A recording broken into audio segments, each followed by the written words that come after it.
Aujourd'hui, nous voyons dans le cas du cours les figures de style. Ce cours, nous le verrons à travers 6 catégories de figures de style. Et ce qu'il faudrait comprendre, c'est d'abord qu'est-ce qu'une figure de style et ensuite pourquoi on la range dans telle catégorie, non pas dans une autre.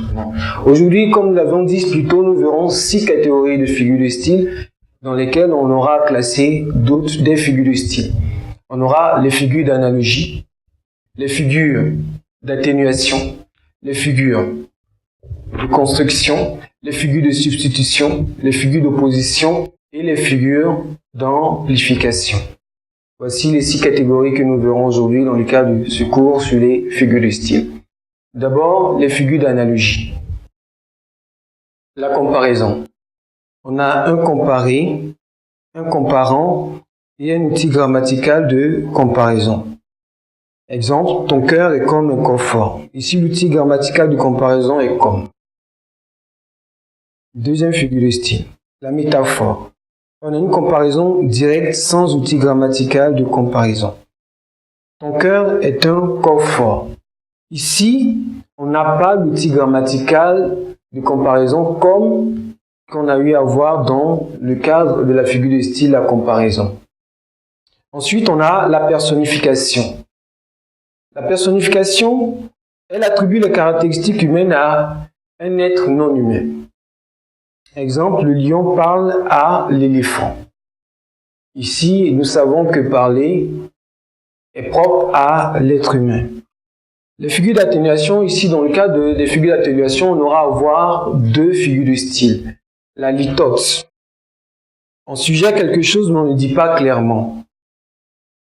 Exemple, je ne suis pas mécontent de ton travail.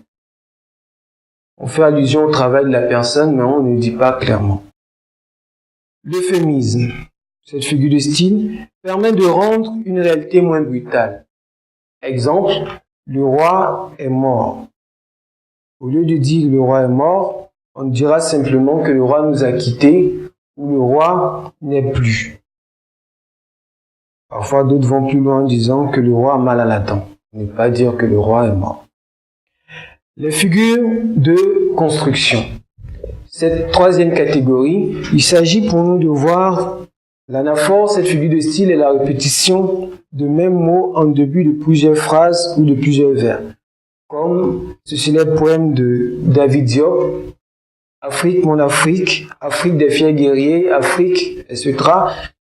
Le terme Afrique répété en début de vers nous donne de comprendre qu'on est en présence d'une anaphore. D'abord, ce qu'il faudrait comprendre à travers les 3 premières catégories données, c'est que la figure d'atténuation, ici on essaie d'atténuer quelque chose. Ce qu'il faudrait comprendre par analogie, c'est qu'on met en relation 2 choses qu'on compare, qu'on peut comparer, qu'on dit d'elle. Et puis ce qu'il faudrait comprendre par la construction, il s'agit de comprendre la structure, la forme des éléments ou des phrases qu'on a. Voici ce qu'il faudrait comprendre. Ensuite, on entre dans les 3 autres catégories de figures de style. D'abord, les figures de substitution. On a la métonymie. La métonymie, elle remplace un mot par un autre selon un lien logique. Exemple, il a bu un verre. Pour dire que la personne a bu une boisson. Ensuite, on a la périphrase. Elle remplace un mot par une expression qui le définit.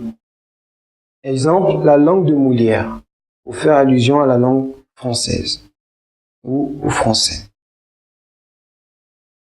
La 5e catégorie, les figures d'opposition.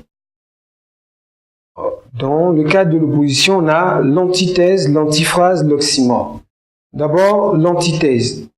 Il s'agit d'une opposition très forte en 2 termes.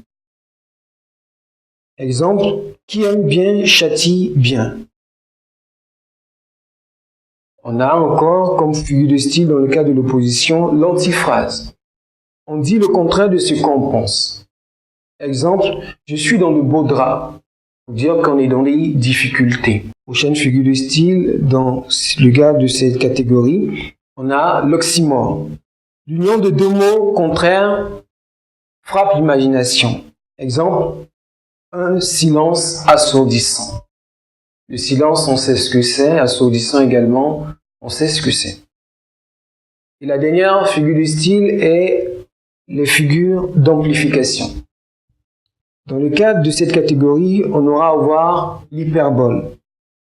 L'hyperbole et la gradation. L'hyperbole, qu'est-ce que c'est? L'hyperbole consiste à exagérer. Exemple, je meurs de faim, pour dire qu'on a tellement faim. Et on a la gradation. Dans le cadre de cette figure de style, il s'agit d'une énumération de termes organisés de façon croissante ou décroissante. Exemple, aller, courir, sauter et le ramasser.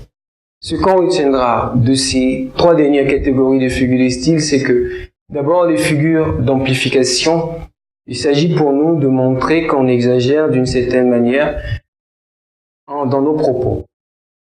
Les figures d'opposition, on décide d'opposer des choses. Et dans le cas des figures de substitution, c'est que on remplace quelque chose par quelque chose. Si on a compris cela, on a compris les trois catégories de figures de style et pourquoi on range telle figure de style dans telle catégorie et pourquoi pas dans une autre. Sur ce, merci et à la prochaine. Succès.